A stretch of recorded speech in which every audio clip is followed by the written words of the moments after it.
Si vous n'avez pas suivi la précédente conférence, donc elle est auteure, conférencière, consultante et formatrice, et elle s'intéresse donc au réseau depuis 2005 et elle a écrit plusieurs livres sur le sujet. Et Valérie va aborder tout de suite le sujet de Facebook, mais pour un niveau plus avancé. Donc à toi Valérie. Oui, merci Alexandra. Donc effectivement, on vient de voir ensemble la première pierre en fait de l'édifice Facebook, hein, comment on peut utiliser Facebook sans y passer d'une certaine manière trop de temps. On va voir maintenant comment on peut aller plus loin dans la démarche de Facebook. Donc pour ceux d'entre vous qui l'utilisaient déjà, voir comment vous pouvez encore optimiser vos résultats. Et pour ceux d'entre vous qui démarrez, ben, vous pourrez voir ce vers quoi vous allez vous orienter. Alors, pour ceux qui n'étaient pas là lors de la précédente conférence, donc je suis effectivement, comme l'a dit Alexandra, auteur de 3 ouvrages aux éditions Duno. J'ai mis les couvertures en fait sur ce slide et je passe rapidement parce que je pense que vous avez déjà suivi pour une partie d'entre vous la conférence. Alors, ce qu'on va voir ensemble pendant ce webinaire, on va se rappeler la stratégie sur Facebook. Donc, ce que j'ai présenté précédemment, je vais revenir dessus pour voir comment on fait évoluer en fait cette stratégie. Ceux d'entre vous qui êtes plus avancés sur Facebook, comment on peut booster les résultats d'une page et surtout, je vais faire toute une séquence sur la publicité parce qu'il est tout à fait possible de faire de la publicité sur Facebook pour quelques euros par jour.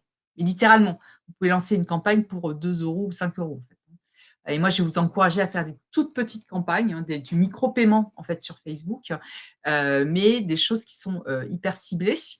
Évidemment, l'importance d'analyser les résultats de vos pages et l'intérêt des groupes, voire un peu les précautions d'usage si vous souhaitez en fait créer un groupe. On finira la séquence par des outils, notamment pour créer des visuels impactants et des outils gratuits. Donc ça, c'est intéressant de les avoir dans son escarcelle. Donc retour sur votre stratégie sur Facebook. Donc comme on l'a vu tout à l'heure, 3 modes de présence sur Facebook, les profils, les pages, les groupes. Et très concrètement, ce que je vous ai recommandé dans le webinaire précédent, c'est quand vous démarrez, concentrez-vous sur le profil et concentrez votre activité Forever Living sur le profil. Donc, essayez de tout faire dans le profil parce que le profil va très facilement pouvoir être connecté à vos amis. Il faut quand même faire preuve de prudence puisque les conditions générales de Facebook interdisent l'usage d'un profil pour un usage commercial. Donc, ça veut dire que si vous êtes dénoncé ou repéré par Facebook, ben, vous pouvez, et que vous faites trop de commercial sur votre profil, Facebook peut décider de supprimer votre profil. D'accord ? Donc, c'est pour ça qu'il faut être un peu prudent en fait en termes d'intensité et des messages commerciaux. Et donc, une fois que vous avez bien exploité ça, ce qui va pouvoir être utile pour vous, c'est de créer une page. Et c'est ce sur quoi on va se concentrer en fait dans ce webinaire. Pourquoi ? Parce que sur la page, vous pourrez sans contrainte faire du push produit, du push pour le recrutement de FBO. Et surtout, seule la page peut acheter de la publicité. Donc, c'est ça l'intérêt. Et quand vous avez une page, vous pouvez également analyser les statistiques. Et dernier mode de présence, les groupes. Donc, dans le webinaire précédent, on a vu comment utiliser les groupes qui existaient déjà, qui avaient été créés par des tiers, en fait. Et là, ce qu'on va voir, c'est dans quel contexte et à quelle fin on peut utiliser les groupes dans Facebook. Et concrètement, on va pouvoir avoir des groupes dans lesquels on va retrouver des clients et des groupes qui vont nous aider plus à recruter ou à entretenir le lien avec nos partenaires FBO. Alors, on se concentre sur la page et le point important, comme pour le profil, sur la page, c'est de quoi je vais parler et à quelle fréquence. Et là, on va voir que très concrètement sur la page, il n'est plus question de partager des informations d'ordre personnel. Ce n'est pas le sujet. On peut incarner le propos. Quand vous allez parler de devenir SBO ou de être FBO, vous allez parler à la première personne, bien évidemment. Mais néanmoins, ce qui va être important ici, c'est de reconcentrer complètement votre activité sur votre activité, votre ligne éditoriale, donc ce que vous partagez sur votre activité Forever Living. Là, ça va être vraiment, vraiment important. On retrouve notre logique de produit, tout ce qu'il y a autour du produit, exploitez bien ce qui vous est donné dans les kits de communication, bien évidemment. Quelques idées en plus de ce qu'on a vu dans le webinaire précédent. Alors évidemment, des photos, des produits, des nouveautés. C'est un peu les mots-clés du marketing et du marketing direct depuis la nuit des temps. Les mots qui fonctionnent bien, c'est nouveau, promotion. Donc, si vous avez des promotions, votre audience ne vous en voudra jamais de vouloir les partager avec eux. Si vous voulez organiser des jeux concours, en fait, liés aux produits, tout à fait. Des conseils d'utilisation, parce que ça, c'est un moyen pertinent, en fait, de parler produit et un moyen qui rend service, en fait, hein. Des tutoriels, pourquoi pas, aussi. Alors là, c'est pas un tutoriel, mais la recette de cuisine, on n'en est pas très, très, très loin, en fait, lié à la thématique. Et puis, pourquoi pas, des témoignages, des retours d'expérience. Donc et là, vous pouvez, si vous le faites de manière plaisante, c'est-à-dire sans être trop, commercial, vous pouvez, partager du contenu assez régulièrement là-dessus. Donc on aura moins de contraintes en termes de de nombre de publications sur ces sujets-là qu'on s'en est mis en fait sur la partie, profil. Deuxième angle, de prise de parole, c'est, être FBO parce que quand vous montrez ce que ça veut dire d'être FBO, le niveau de support que vous recevez, la bonne entente que vous pouvez avoir quand vous faites des réunions avec d'autres FBO, tout ce qui fait la liberté, d'action que vous pouvez avoir ou la liberté, la vie, en fait, que vous pouvez avoir, là aussi, ça peut être tout à fait pertinent de le partager sur la page, sur votre page Facebook parce que ça va illustrer les arguments, en fait, que vous utilisez pour recruter, des partenaires FBO. Et là, c'est pas parce qu'on est sur une page que vous parlez pas à la première personne, bien évidemment, bien au contraire, hein. À chaque fois, c'est vous qui allez pouvoir prendre la parole. Et on va raconter des histoires. C'est vraiment important. Vous êtes votre propre entreprise, c'est une entreprise de petite taille. Une entreprise de petite taille, elle a un niveau de proximité avec sa communauté qu'un Coca-Cola n'aura jamais, d'accord? Donc profitez de ça, bien évidemment. Autour du bien-être, de la beauté, de la forme, en fonction des sujets qui vous intéressent, n'hésitez pas à repartager du contenu qui est produit par des tiers, hein. C'est ce qu'on a vu en première partie. Donc, dans certains cas, plutôt que de le faire sur votre profil, vous commencerez à le faire sur, votre page ou vous le ferez aux 2 endroits, dans certains cas également. OK. Alors, le point sur lequel je vais insister, parce que ça peut vraiment avoir un impact considérable sur la visibilité de vos vidéos. Si vous produisez vous-même des vidéos, hébergez-les directement sur votre page Facebook.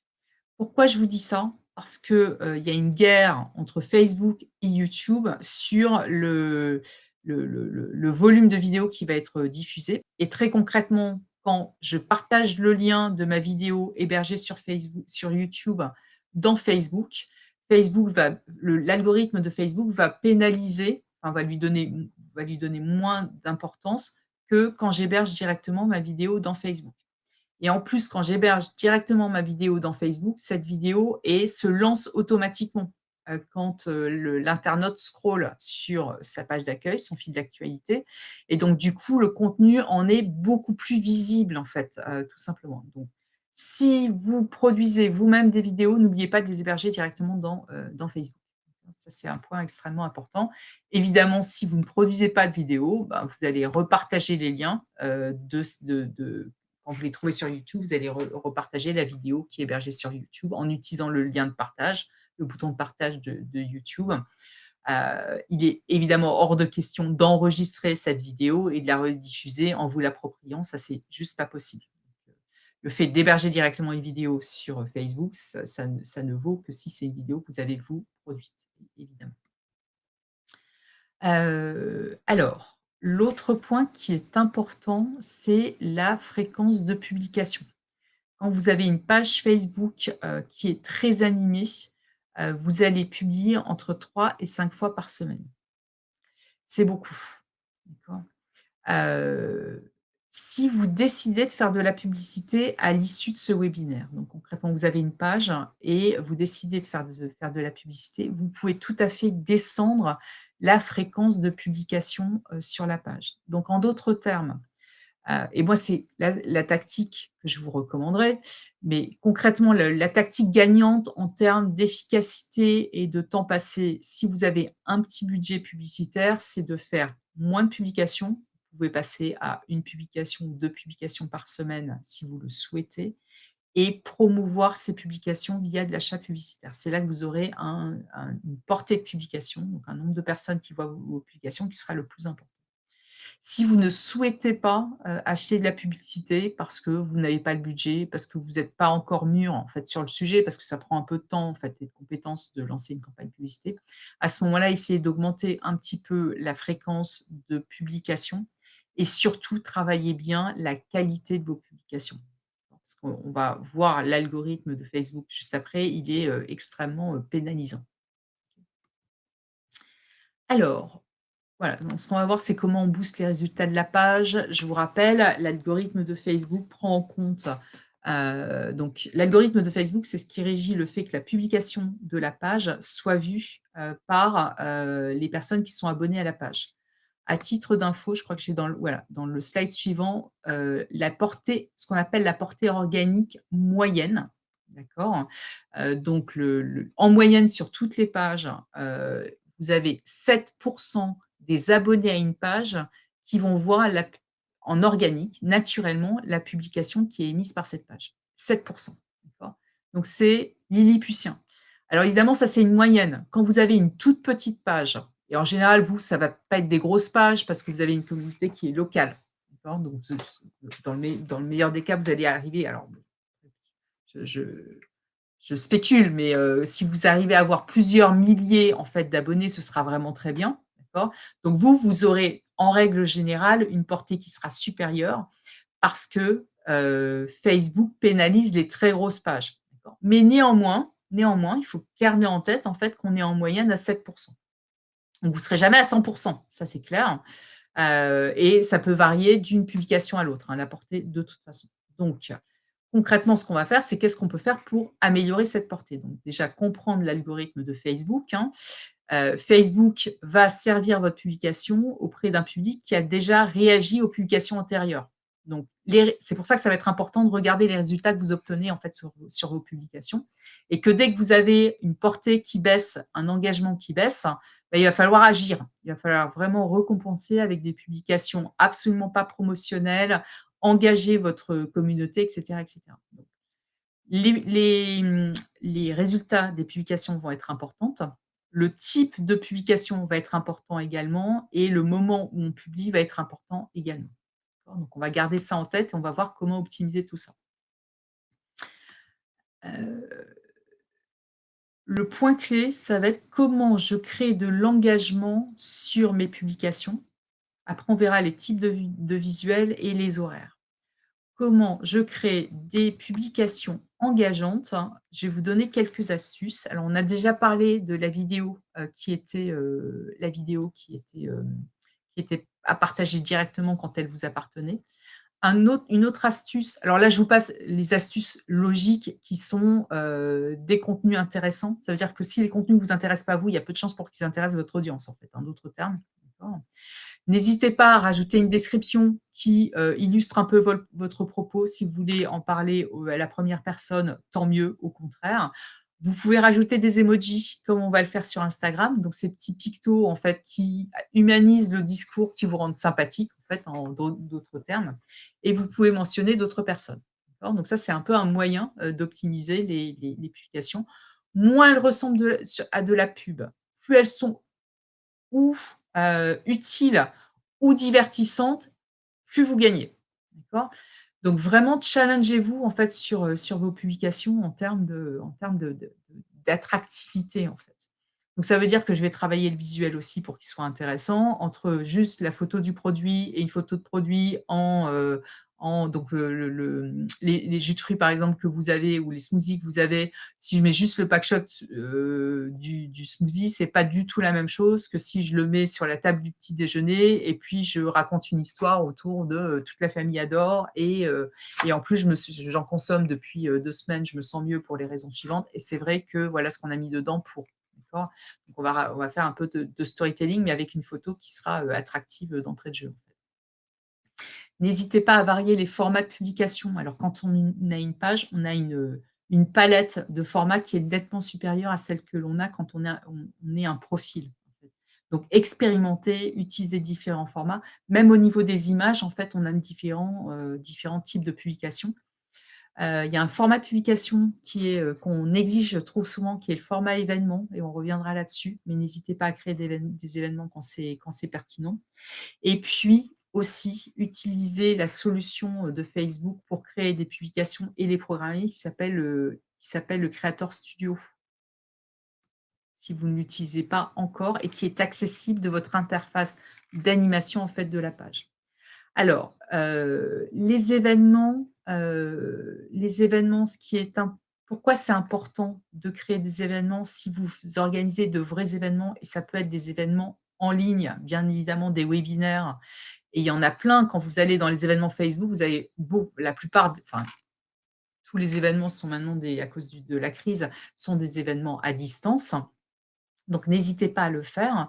N'hésitez pas quand vous partagez un événement, c'est un type de publication, à encourager, les amis de la page à, dire qu'ils vont participer à cet événement. Vous les incitez à participer, les incitez à cocher la page «Participer» parce que quand ils font ça, quand ils font «Participer» ou même «Je suis intéressé», cette information est partagée auprès de leurs propres contacts. Elle est visible, en fait. Et donc, du coup, ça va vous permettre de toucher des gens que vous ne touchez pas d'habitude. Et bien évidemment, Facebook, comme sont des gros malins et qui vendent de la publicité, ils vous autorisent, vous permettent de sponsoriser les événements. Donc, d'acheter de la publicité pour rendre vos événements encore plus visibles. Et pour des événements qui sont des événements importants pour vous, avec le bon ciblage, ça peut être intéressant de le faire. Donc ça, là, c'est juste, donc voilà pour les événements. Le Creator Studio, alors je ne sais pas si ceux d'entre vous qui ont une page Facebook l'utilisent déjà. C'est vraiment une interface qui a été développée spécifiquement pour les pages Facebook et qui vous permet non seulement de créer facilement des publications qui sont des publications, permettent de varier les formats, en fait, de publication, hein, ça c'est le premier point, mais qui vous permettent aussi de les programmer. Parce que ça peut être utile, dans certains cas, de programmer les publications de la semaine si vous souhaitez vous organiser de cette manière-là. Donc n'hésitez pas, après la session, notez-vous Creator Studio, au moins aller découvrir, cette interface parce qu'elle elle est vraiment utile. Alors, ce qu'on va voir maintenant, c'est, comment analyser les résultats de la page et je vais juste vous donner quelques astuces ou quelques données clés, en fait, quand on va sur l'interface, statistique, de Facebook. Donc, seules les pages ont des statistiques. Alors, il y a des statistiques dans les groupes, mais c'est pas le même objectif du tout. Donc pour les pages, on a énormément de statistiques. La raison pour laquelle Facebook est aussi généreux avec nous, c'est parce qu'en nous donnant des statistiques, ils nous donnent envie de mieux faire. Comme on a envie de mieux faire, on va dépenser de la publicité chez eux, en fait. Et c'est pas de l'altruisme, hein, c'est pas pour nous aider, c'est parce qu'il y a un intérêt pour eux. Et en fait, quand vous accédez à l'interface statistique de votre page, donc il faut que vous alliez sur votre page pour y avoir accès et vous allez la trouver dans la colonne de gauche. Je vous conseille de le faire sur PC, bien évidemment. Déjà, en premier lieu, si vous n'avez jamais accédé à cette interface, vous avez la possibilité d'exporter les données, sur une plage, temporelle, que vous choisissez. De mémoire, on peut exporter 6 mois à la fois, mais cet export, il est extrêmement intéressant, dans la mesure où vous avez jour après jour tout ce qui se passe sur votre page. Les nouveaux fans que vous avez obtenus, les fans que vous avez perdus, le nombre d'impressions que vous avez obtenues, donc vraiment énormément de données. Vous avez la possibilité de télécharger des données qui sont liées, à la page, donc globale. Vous avez la possibilité de télécharger des données qui sont liées aux publications. Donc pour chacune des publications, on a exactement le nombre d'impressions, donc le nombre de fois où elles ont été chargées, sur un écran, le nombre de personnes qui les ont vues, le nombre de personnes qui les ont likées, qui ont réagi, qui ont partagé, qui ont commenté, et cetera, et cetera, et cetera. Donc on a énormément de données en fait, qui sont fournies par Facebook de manière globale. Et donc si vous avez jamais analysé vos statistiques, ça va vous permettre de voir l'évolution, en fait. C'est pour ça que ce fichier Excel est assez intéressant. Et après, il y a une autre zone que j'aime beaucoup qui est, et je vous l'ai encadrée en vert en fait dans la colonne de gauche, qui est la zone publication. Parce que quand vous allez dans cette zone publication, vous avez 2 informations qui sont intéressantes. C'est d'une part, et dans le haut de la page, c'est, les moments de la journée et de la semaine, donc le nombre de fans qui sont connectés à Facebook, par jour. Donc le jour, c'est ce qu'on appelle la baleine, c'est ce que vous avez en bas, et au-dessus, vous avez en fonction des jours. Heu, alors attention à ce schéma-là parce il faut juste se souvenir, donc quand vous passez votre curseur en fait dessus, vous voyez pour à 9 heures combien de vos fans étaient en ligne. Les heures qui vous sont données sont des heures d les heures de Californie. Donc la Californie, ils sont 9 heures derrière nous. Donc quand il est 3 heures du matin en Californie, il est midi en France, en fait. Donc juste faites attention quand vous regardez ce schéma parce que quand on va un petit peu vite, on se dit: «Bon, ben, il y a, en fait, j'ai intérêt à publier à 3 heures du matin» et en fait, non, pas du tout. C'est juste parce que c'est midi chez nous et qu'à midi, c'est un bon moment pour publier, en fait, hein. Mais en tout cas, c'est un endroit, dans lequel vous allez pouvoir voir à quel moment est votre audience et tout à l'heure, ce qu'on a vu, c'est que les horaires à privilégier, en fait, sur le profil, c'était 12 heures, 16 heures. Sur le profil, on n'a pas d'informations concernant les moments où notre audience, est en ligne, alors qu'on l'a pour la page. Donc quand vous démarrez votre page, commencez en 12 heures, 16 heures et puis après après quelques semaines, vous aurez un peu un historique et vous pourrez aller voir, et puis vous aurez une évolution de votre audience, vous pourrez aller voir dans l'interface pour voir s'il n'y a pas d'autres horaires ou d'autres journées dans la semaine, hein, parce que là, on est principalement sur les jours ouvrés, où ça vaut le coup de changer en fait les horaires de publication. L'autre chose qui est intéressante dans cette partie, publication, c'est qu'en dessous de ces fameuses visions par horaire, j'ai, le détail de toutes les publications que j'ai, partagées et j'ai des résultats. J'ai des résultats en termes de couverture, en termes d'impression, en termes d'interaction. D'accord? Alors sur ce slide, je vous ai rappelé quelques définitions fondamentale. La couverture qu'on a appelée portée. Alors vous voyez dans les analyses, vous voyez 2 termes différents, couverture et portée. Ce à quoi il faut faire attention, c'est si on est bien sur une couverture unique ou une portée unique.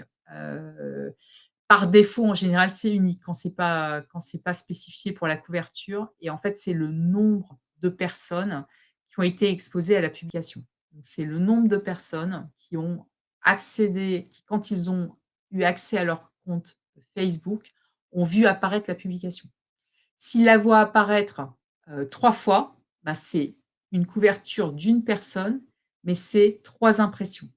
Donc les impressions, c'est pas unique, donc c'est le nombre de fois où la même publication, en fait, est venue s'imprimer, en fait, sur l'écran sur l'écran d'utilisateur de Facebook. D'accord? Donc bien faire le distinguo entre couverture et impression. Et puis après, il y a une autre donnée que nous donne Facebook qui sont les interactions et les interactions, c'est la somme des réactions et on dit réaction maintenant parce qu'il y a plus que le like. On peut dire qu'on like, que qu'on est, pas content et cetera. Donc on appelle ça des réactions. Les commentaires, les partages et les clics. D'accord? Donc tout ça, ça fait l'interaction. Évidemment, dans cette interface-là, vous pouvez aller voir en détail le nombre de clics que vous avez, le nombre de commentaires qui ont été mis et le nombre de partages, par exemple. Donc, ça va nous donner des idées, en fait, sur ce qui s'est réellement produit parce que moi, je préfère avoir un commentaire ou un partage plutôt qu'un like. D'accord? Donc on va essayer quand on va regarder, les résultats, La première chose qui va être importante, c'est la couverture. Donc, quelles sont les publications qui ont les mieux marché en termes de couverture? Et en fait, c'est le juge de paix final. Et après, on va essayer de voir pourquoi. Et en fait, le pourquoi, il est souvent contenu dans les interactions. Quand on a une publication qui a été très vue, souvent c'est parce qu'elle a été très commentée, elle a été très, très partagée, en fait, hein, tout simplement. Mais on va le vérifier. Alors, quand je vous dis une publication qui a été très vue, c'est qui a été très vue de manière organique. Dans cette interface, vous avez la possibilité aussi de voir la différence entre organique et payé, puisque évidemment, à partir du moment où vous allez payer pour que la publication soit vue, vous allez voir que les résultats vont être décuplés facilement. Ça dépend un peu de votre budget, mais néanmoins. Et donc, il va falloir en tenir compte. Et donc justement, on va pas pouvoir passer maintenant à l'achat de publicité, dans Facebook.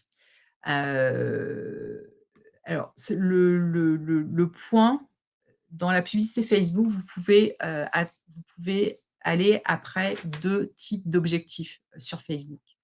Vous pouvez décider de faire de la publicité dans Facebook et l'un n'exclut pas l'autre, bien évidemment. Vous pouvez décider de faire la publicité dans Facebook pour augmenter la visibilité de vos publications, donc augmenter l'audience de vos publications et atteindre des gens que vous ne pouvez pas atteindre en organique parce qu'ils ne sont pas amis avec votre page, par exemple. D'accord? Donc c'est un peu pour compenser, ce que fait l'algorithme de Facebook qui limite, grandement, en fait, la visibilité de nos publications. Et puis l'autre objectif que vous pouvez avoir, hein, c'est, juste un objectif de je veux envoyer, pousser mes messages prioritaires vers des, personnes qui m'intéressent. Et ces messages-là, ça peut être autour d'offres produits, ça peut être autour aussi du recrutement de FBO. Autour des choix de vie, par exemple, pourquoi pas. L'avantage, que Facebook a sur beaucoup d'autres plateformes sur lesquelles on peut faire de la publicité sur les réseaux sociaux, c'est que vous allez pouvoir avoir une audience à la fois très choisie et très précise. Et à partir du moment où vous avez une audience choisie et précise, vous n'êtes pas obligé de dépenser des gros budgets pour atteindre vos objectifs. Parce que vous avez quand même l'énorme avantage d'être dans une zone géographique clairement définie.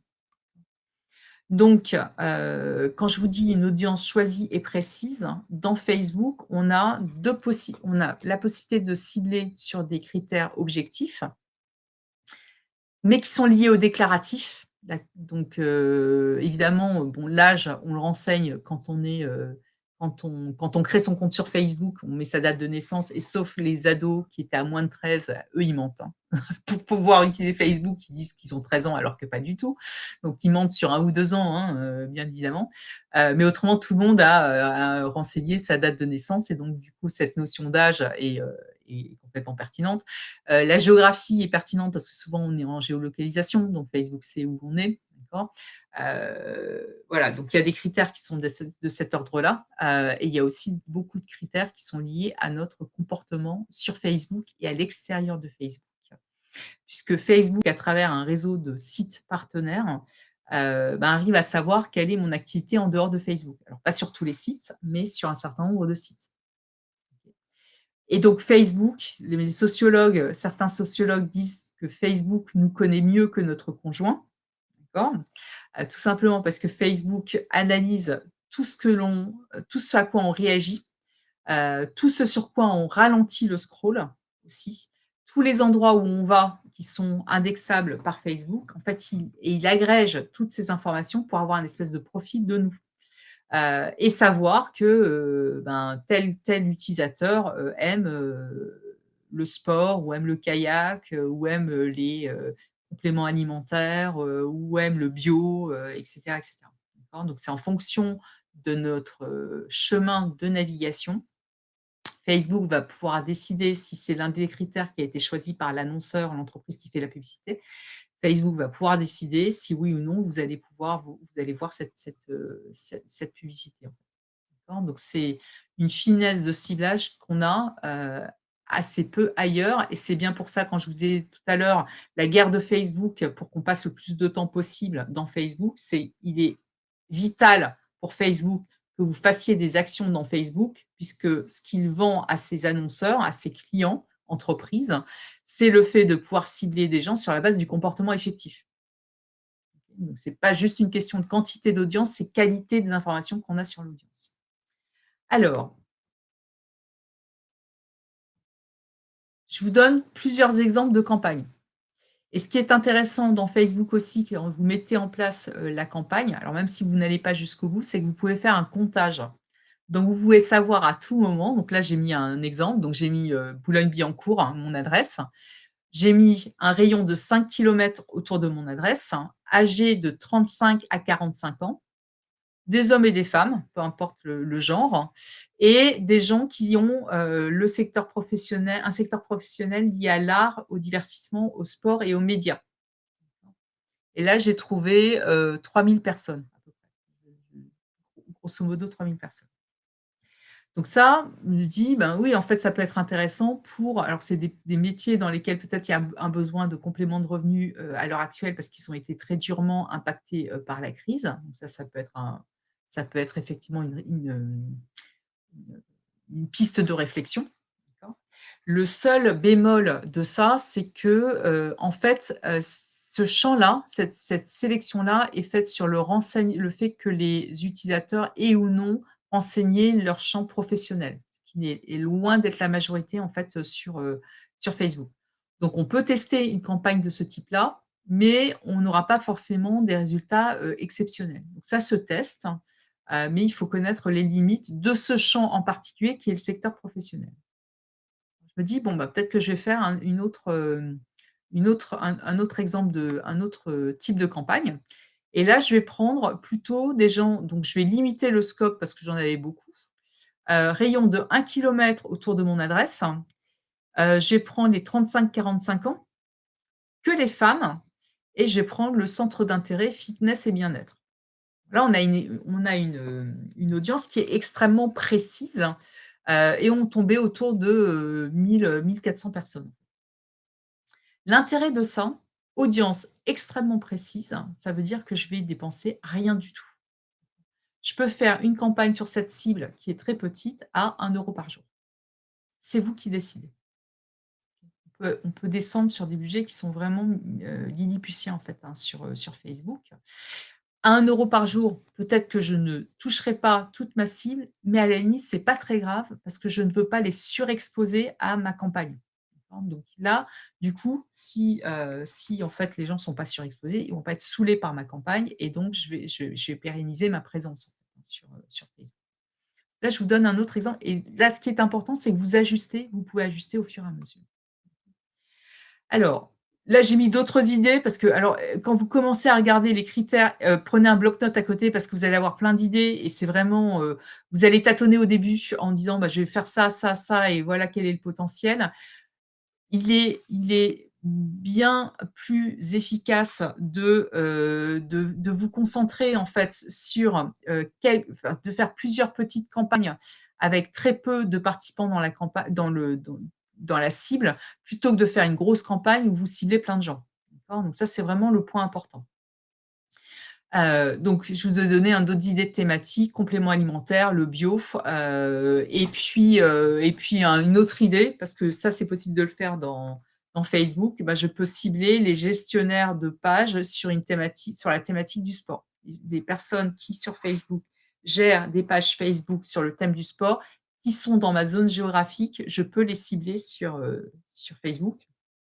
Et donc j'avais fait le test pour Lille. Il y a 2 100 personnes qui correspondent à ce profil-là, sur Facebook. C'est assez intéressant de voir le niveau, l'approche en fait que vous pouvez avoir et bon après une fois que vous mettez le doigt là-dedans, vous allez voir, vous allez, avoir encore plus d'idées que ce que je vous dis là, puisque vous connaissez encore mieux, les cibles potentielles en fait, que vous pouvez poursuivre, pour trouver des partenaires, FBO.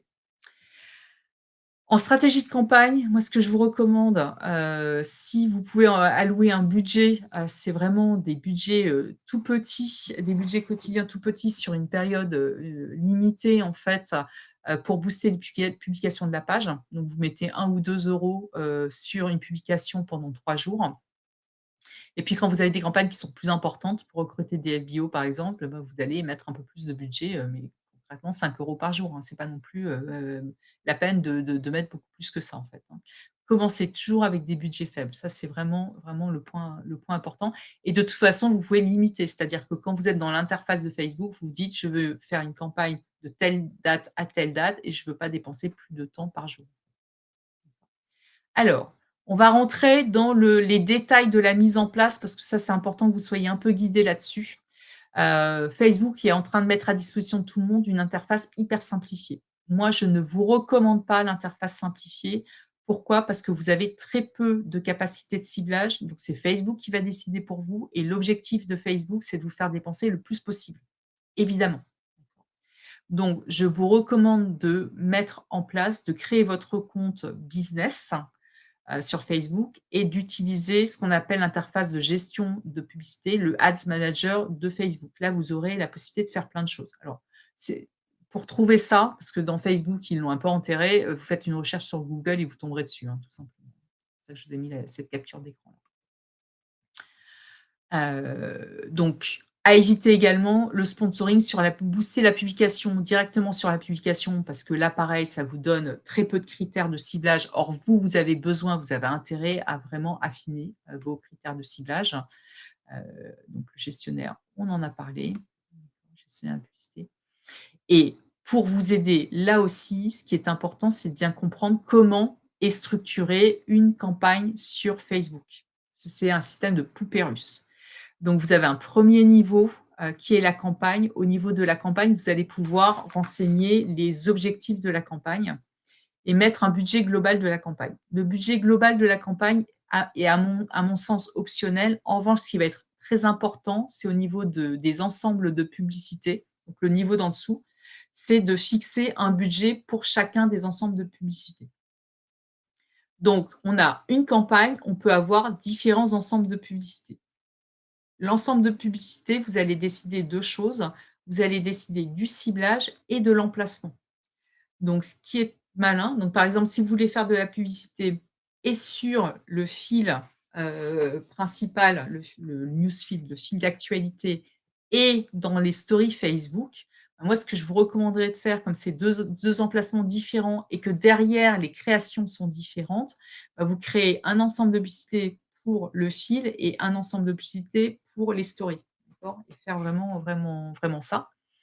Et pareil pour les emplacements. Donc quand je vous disais tout à l'heure, il vaut mieux faire beaucoup de petites campagnes, ben, vous mettez 1 € pour chacun des ensembles de publicités, d'accord? 1 € par jour et si vous en créez, 4, ça vous fait 4 € par jour et vous le testez sur 3 jours, par exemple, d'accord? Et après, le dernier niveau, c'est des publicités parce que vous allez pouvoir créer plusieurs visuels, plusieurs publicités pour un même ensemble de publicités. Au début, ne vous compliquez pas trop la tâche, c'est faites une publicité par ensemble de publicités que vous essayez de faire le mieux possible, en fait, hein, tout simplement. Alors là, je vais passer vite parce que vous pourrez les retrouver ensuite.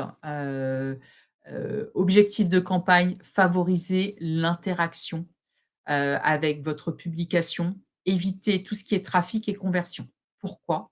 Parce que trafic et conversion, ce que Facebook vous payez au clic. Donc ce que Facebook fait, c'est il va surexposer votre publication pour inciter les gens à cliquer et donc en surexposant, on lasse notre audience. Donc il faut vraiment limiter en fait la couverture, le nombre de personnes, le nombre de fois où une même personne va voir la même publicité parce que il y a réellement du rejet dans Facebook en fait, donc ça dessert notre image.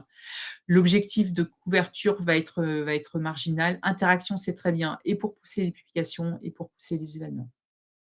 Ça, c'est vraiment, vraiment important. 2e étape, attendez, voilà, 2e étape, fixer le budget. On a vu qu'il était, budget et temporalité, vous allez le fixer, quand vous arrivez au niveau de l'ensemble de publicité. C'est important de le faire, d'accord? Voilà et ensuite, vous allez choisir votre audience. Là, ce que je vous conseille de faire, c'est donc les hypothèses qu'on a vues ensemble et aussi quand vous avez une audience que vous avez bien travaillée, parce que vous allez voir, ça prend un peu de temps, la géographie, moins d'un kilomètre, enfin 1 kilomètre maximum, le l'âge et cetera. Sauvegardez cette audience, d'accord? Comme ça, vous pourrez aller la récupérer par la suite.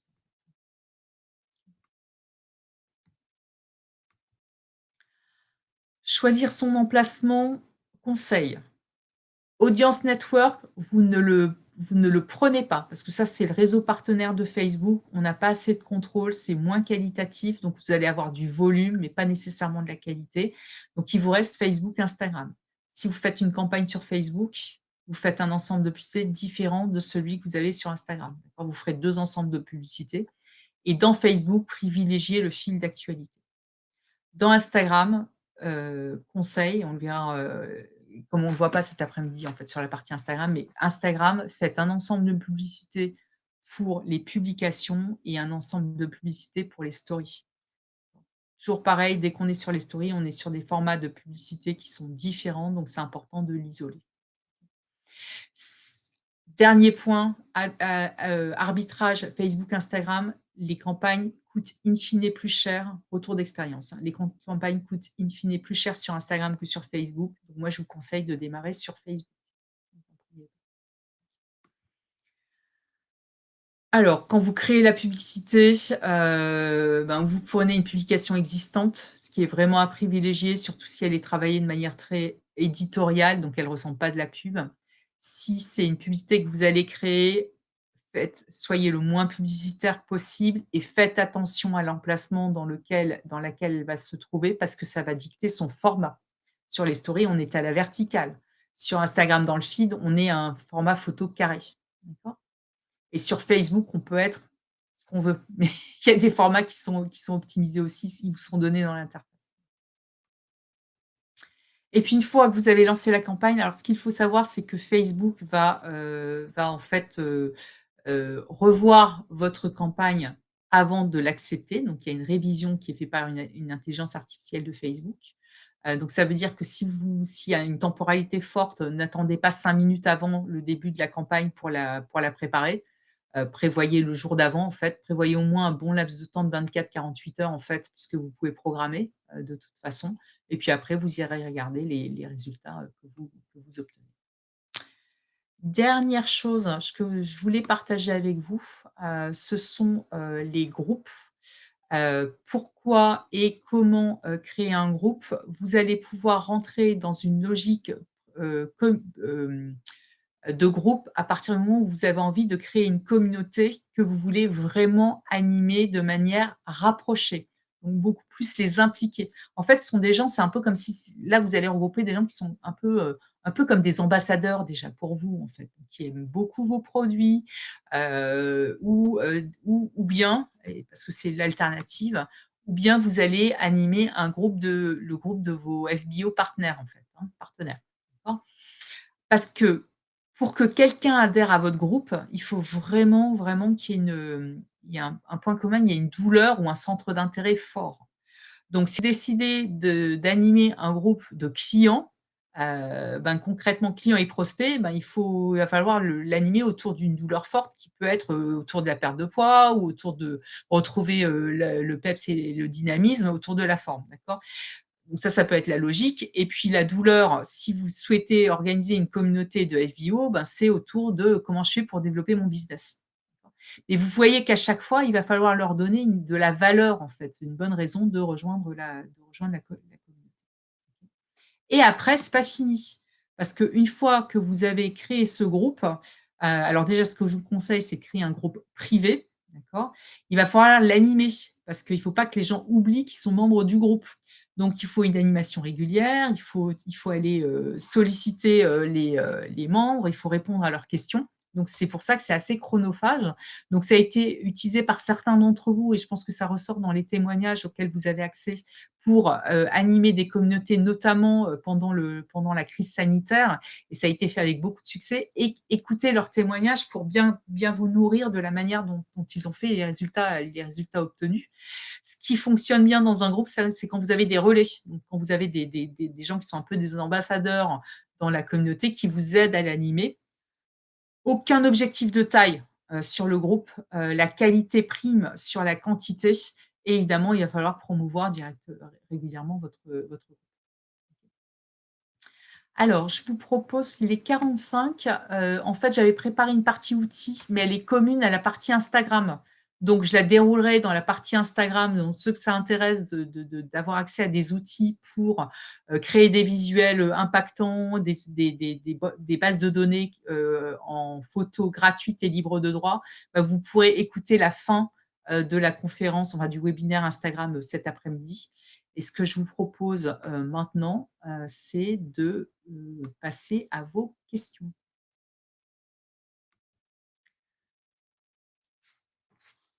Alors, Estelle, quel est l'intérêt, à part pour le boost, d'avoir une page si on a déjà un profil sur lequel alors attendez, sur lequel on communique sur notre activité et nos produits?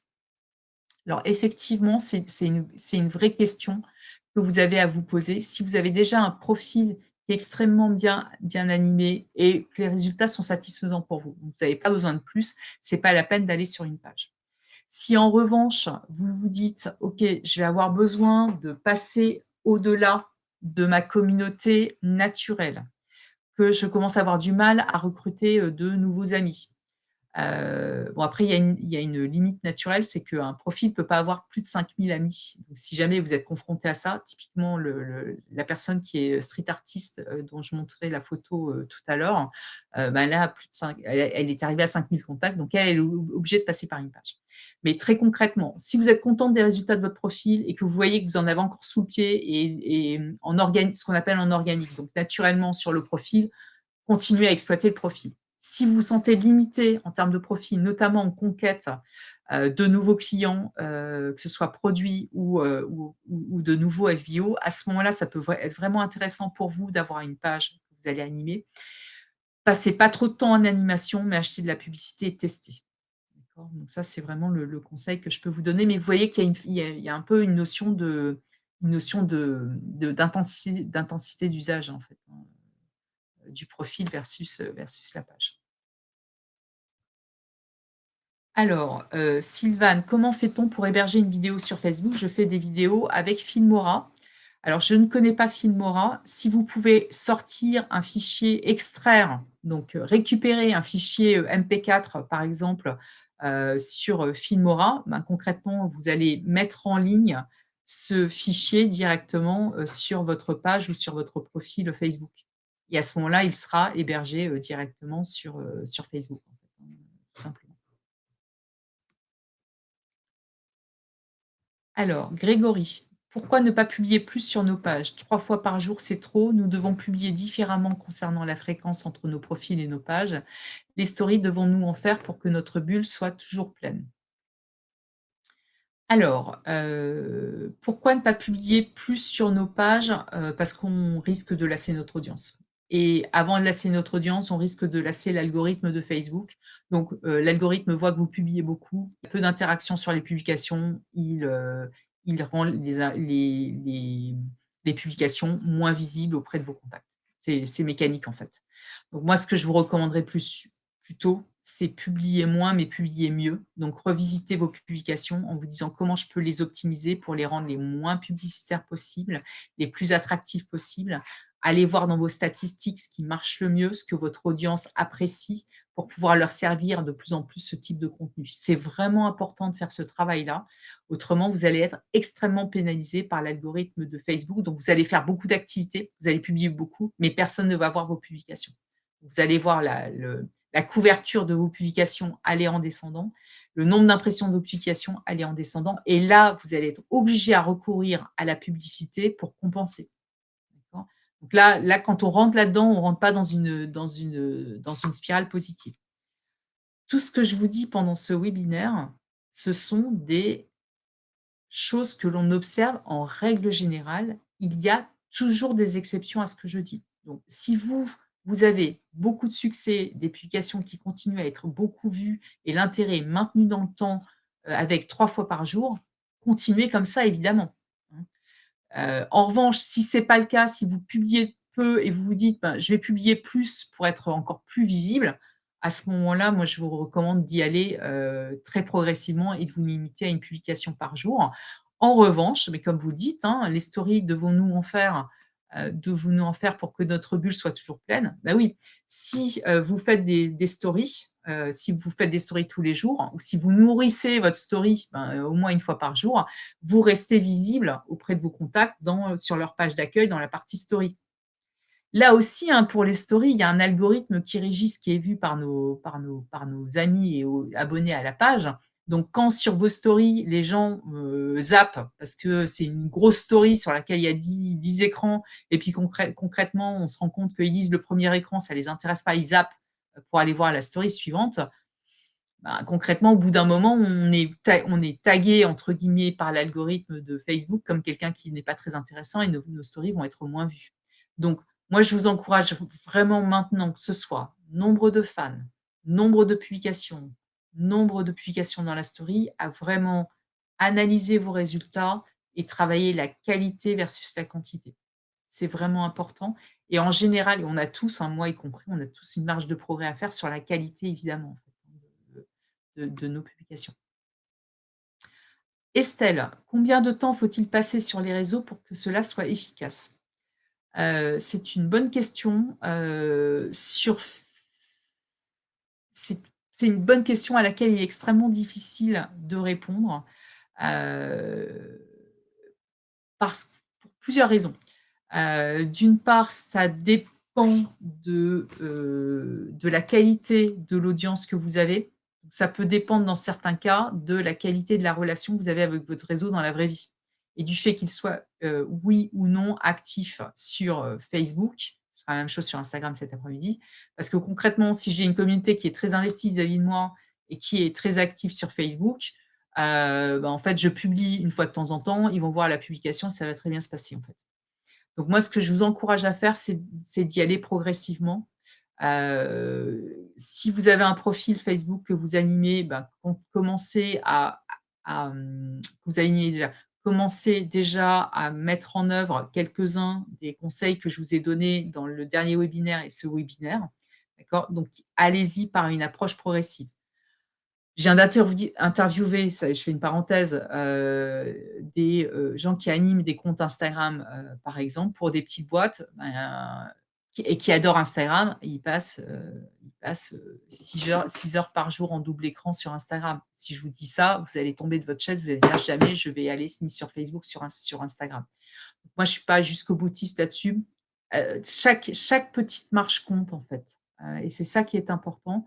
Donc moi, ce que je vous recommande de faire, c'est vous partez de là où vous êtes, vous faites un peu plus, mieux, bien, d'accord? Plus et mieux. Et puis après, vous commencez à regarder les résultats que vous obtenez. Parfois, c'est comme le travail de réseau, c'est de l'anecdotique, c'est de la preuve par l'exemple, hein. «Ah, j'ai posté ça et en fait, ça m'a permis de reconnecter avec telle personne qui m'a passé une commande», par exemple. Et ça va arriver. Donc au début, c'est un peu, «Ah, je me rends compte que ça fait quelque chose», et puis au bout d'un moment, vous allez regarder les chiffres. Alors les chiffres, ils sont disponibles que sur les pages, hein, de toute façon, ça aussi. Mais concrètement, évidemment, si vous y passez beaucoup de temps, vous aurez beaucoup vous devriez avoir de meilleurs résultats que si vous y passez peu de temps, mais parfois, incrémentalement, la différence n'est pas énorme, en fait. Donc testez, allez-y progressivement, regardez les résultats, regardez ce que font les autres. C'est important de se nourrir, en fait, de ce que font les autres, et ayez cette approche un peu progressive, en fait.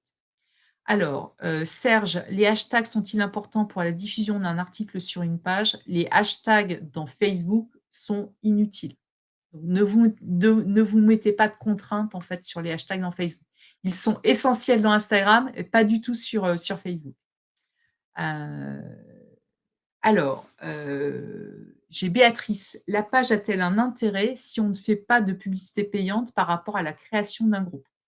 On n'est pas du tout dans la même dynamique entre la page et un groupe. Donc si effectivement vous voyez plus d'intérêt, à un groupe, parce que déjà vous voyez qui pourrait en faire partie et vous avez une promesse forte, le groupe, on aura peut-être moins de personnes, mais en revanche, ce seront des personnes qui seront beaucoup plus investies, surtout si on les anime bien. Et tout l'enjeu est autour de l'animation. Donc si vous voulez, pour caricaturer, en termes d'effort, la page va me donner moins d'effort que le groupe. mais je vais, va me demander moins d'efforts que le groupe, mais je vais devoir compenser en achetant de la publicité. Le groupe, pour le moment, il n'est pas possible d'acheter de la publicité à travers un groupe, mais en revanche, le groupe, c'est excellent pour animer une communauté d'ambassadeurs, d'accord? Ambassadeurs clients ou FBO partners, ou pour développer, en fait, ces ambassadeurs. Donc là, c'est vraiment à vous de voir comment vous voulez, mettre le focus. Mais quoi qu'il en soit, le groupe, si vous décidez de créer un groupe, parce qu'il y a rien de pire de: «Je crée le groupe et je le laisse vivre». Parce que je crée le groupe et je le laisse vivre, il va mourir. Il va pas mourir, il va pas disparaître, c'est juste qu'il va y avoir aucune interaction dans le groupe. Donc ne créez le groupe que si vous avez clairement identifié une douleur qui correspond à la douleur d'une partie de votre communauté, d'accord? Et que vous avez le sentiment que vous êtes prêt à contribuer, en fait, au sein du groupe là-dessus aussi et que vous prendrez le temps de relancer les débats sur le groupe, de partager, du contenu qui peut être intéressant pour eux et cetera et cetera. D'accord? Donc on n'est pas du tout sur la même dynamique entre page et groupe, en fait, hein. Facebook, question de Patricia. Facebook propose des montants, comment le modifier? Il suffit de cliquer sur le montant et de changer le montant. Je vous rappelle, hein, et c'est pour ça que c'est important de passer par le Ad Manager, qui nous donne toutes ces possibilités-là, parce que, autrement, bah, si on sait se faire par Facebook, ils veulent qu'on dépense beaucoup d'argent. Beaucoup, c'est au lieu de dépenser 1 €, on va dépenser 5 €, mais 5 € pendant, 5 jours, plusieurs fois dans l'année, ça peut commencer à faire des budgets.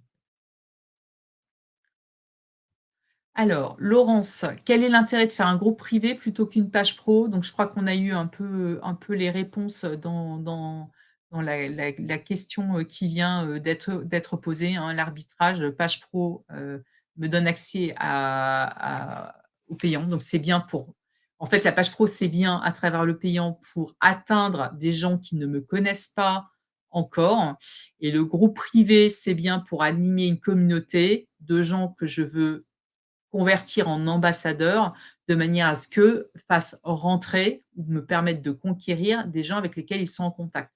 Vous voyez que là, on n'est pas dans la même dynamique, aux 2 endroits. Alors, Olfa, quand Facebook n'accepte pas la publication, qu'est-ce que je fais en fait? Ben, en fait, souvent, ils vous donnent des indicateurs, ça peut être un ratio, alors le contenu ne leur convient pas. Ils nous donnent une indication en fait, donc on peut réajuster, par rapport à ça, et puis ça peut être aussi un ratio, texte-image en fait, qui ils n'aiment pas les publications dans lesquelles il y a un gros texte en fait, hein, tout simplement. Alors, Dina, question importante. En créant une page, les amis de mon profil sont-ils automatiquement affectés à ma page? Absolument pas. Donc, merci de poser cette question, j'ai oublié de le préciser tout à l'heure. En fait, quand vous créez, la page entreprise, vous allez devoir, recruter pour cette page. Donc vous allez devoir faire savoir à vos amis, qu'ils sont, que vous les invitez à rejoindre la page. Donc vous avez une fonctionnalité dans Facebook qui vous permet de le faire, et un truc qui fonctionne extrêmement bien également, c'est quand vous publiez des choses sur, votre page, quand les personnes réagissent à la publication, vous pouvez voir la liste des personnes qui ont réagi à la publication et les inviter à aimer la page quand ils ne le font pas déjà. Et ça, c'est aussi un bon moyen de recruter en fait, des fans pour votre page. Et dernière question, y a-t-il un nombre d'abonnés mini sur les pages pour avoir les statistiques? J'ai l'impression que les personnes s'abonnent plus facilement à un groupe qu'à une page. Alors,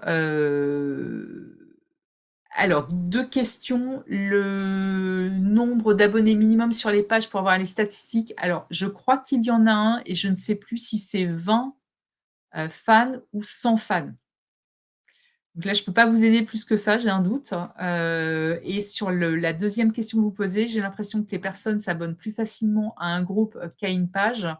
Alors c'est intéressant parce que moi j'ai l'impression contraire, hein. Donc ça peut être très, dépendant du groupe.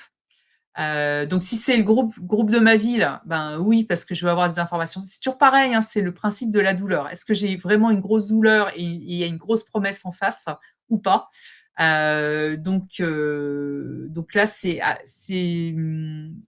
le jury est pas décisif là-dessus, en fait.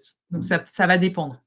Ça va dépendre. Donc oui, une page de marque où c'est, la page Coca-Cola, maintenant qui va s'abonner à la page Coca-Cola? Il y en a peut-être encore qui le font, hein.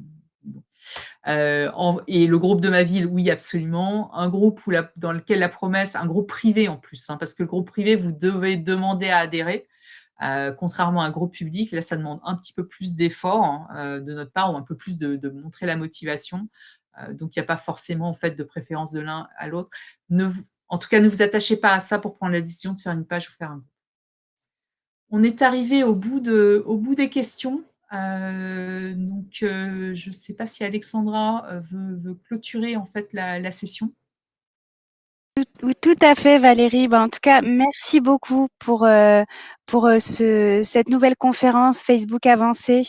Vraiment, on a appris plein de choses sur la ligne éditoriale, sur comment booster les résultats sur la page. Et j'ai bien retenu, Facebook nous connaît mieux que notre conjoint. Ça, c'est génial. Merci infiniment, Valérie. Et en tout cas, tous nos FBO sont vraiment ravis de votre intervention. Et j'ai même Grégory qui a lu vos livres. Ah, Il les conseille vivement. merci. En tout cas, merci à vous. Et puis, vous retrouverez Valérie tout à l'heure, donc à 14h45, pour une autre conférence sur Instagram. Et sinon, toutes les autres conférences qui sont passées et qui ont été diffusées ce matin seront disponibles sur la plateforme encore pendant un mois. Donc, encore merci beaucoup, Valérie. Et puis, je vous dis à tout à l'heure. Merci à tous. Au revoir. À tout à l'heure.